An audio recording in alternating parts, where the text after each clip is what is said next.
tercera y última de las tres religiones monoteístas, después del judaísmo y del cristianismo.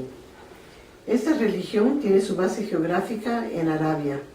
Su libro sagrado es el Corán, y el creador de esta religión fue Mahoma o Mohammed, que significa digno de alabanza.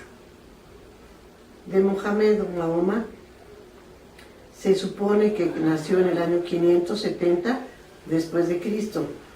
Cuando Mahoma nació, Arabia estaba habitada por una serie de tribus nómadas y politeístas, pero había una tribu que era la tribu de los corechitas, que era una tribu sedentaria, también politeísta, pero sedentaria, porque habitaba en una región llamada la Meca, que era un santuario donde iban de todas las tribus a orar a sus diversos dioses, y donde había una piedra negra, según la tradición preislámica, había caído del cielo, de color blanca, absorbió el pecado de los hombres y se volvió negra.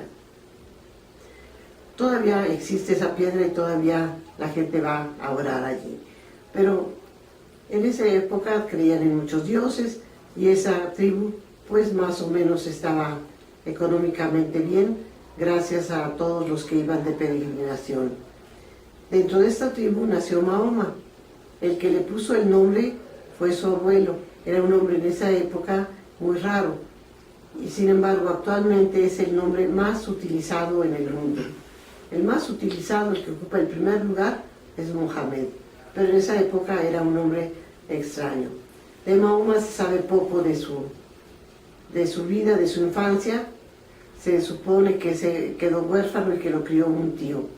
De él se empieza a saber hasta los 25 años, cuando se casó con una viuda rica llamada Khadija, y se dedicó ya a lo que le gustaba, porque antes de casarse se dedicaba a cuidar camellos.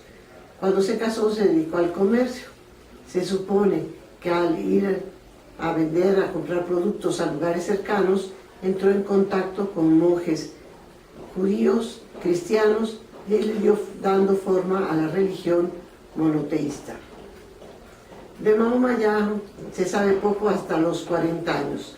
A los 40 años se fue un día a orar a una cueva y no regresaba, y todos estaban muy preocupados, hasta que regresó Mahoma y le contó a su esposa que estando en la cueva oyó una voz que decía lee, y él contestaba no sé leer, y la voz le repetía, y sintió que lo apretaban muy fuerte, hasta que dijo ¿qué tengo que hacer?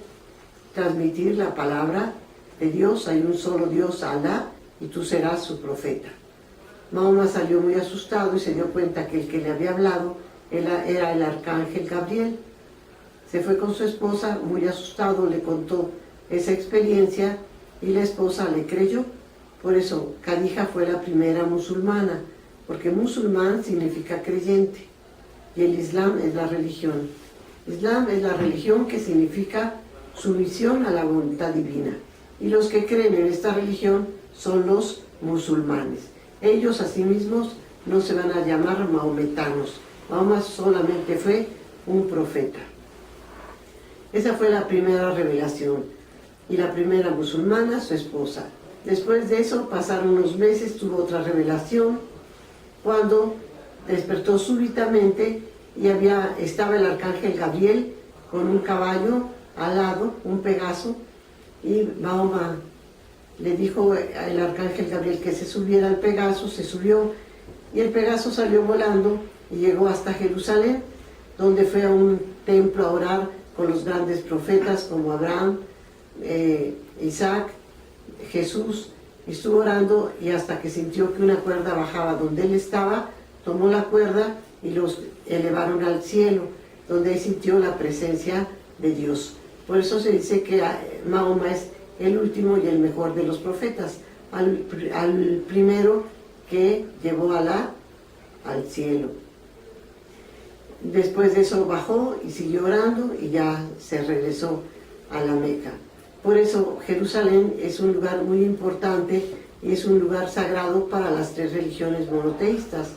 Para los judíos, porque era el templo de Salomón, era la tierra prometida. Para los cristianos, ahí nació Cristo, ahí murió Cristo. Y para los musulmanes, ahí fue donde elevaron a su profeta al cielo. Incluso hay una mezquita que desde cualquier parte de Jerusalén se puede ver, es una mezquita con un gran domo dorado. Adentro de la mezquita hay una piedra donde hay una huella. Se supone que esta huella es de Mahoma cuando se bajó del Pegaso. Después de eso ya empezó Mahoma a difundir la religión y empezó a tener muchos adeptos entre la gente humilde. Después de su esposa, un sobrino fue su seguidor que se llamaba Ali, fue muy importante este sobrino, y sobre todo mucha gente pobre. Pero los de la tribu no estaban contentos que se estuviera difundiendo una religión monoteísta. Y en el año 619 se murió su esposa Khadija, que era una mujer rica, poderosa, y se murió un tío que lo protegía también mucho, que se llamaba Abu Talib. Se mueren y ya se queda sin la protección, y los de la tribu lo empiezan a perseguir ya más. No querían otra religión porque decían, si vamos a fomentar una religión monoteísta, las personas van a venir a dejar aquí ya no van a traer el dinero, ya no van a venir en peregrinación. Lo empiezan a perseguir y Mahoma no le queda más remedio que huir, y huye de la Meca a una ciudad cercana que se llamaba Yetrib, pero cuando él llega le ponen de nombre Medina, ciudad del profeta. Y ahí es donde se construyó la primera mezquita que existe. Ahí Mahoma le fue bien, y esta salida de Mahoma de la Meca a Medina es importante para los musulmanes y se llama Égira, que significa salida o huida. Esta Égira es importante porque marca la cronología musulmana. Así como nosotros contamos antes y después de Cristo, los musulmanes cuentan antes y después de la Égira. Ahí le fue bien, organizó un ejército, siguió dándole forma a la religión, luego atacó a la Meca y tenía un ejército fuerte, impuso su religión en la Meca, regresó en el año 532 a Medina, dio un discurso y ahí se murió. Entonces, si nos damos cuenta, pues era una persona que nació de una familia sin dinero, no sabía leer, y en pocos años dejó un país unido por una fe común, haber sido un hombre muy inteligente.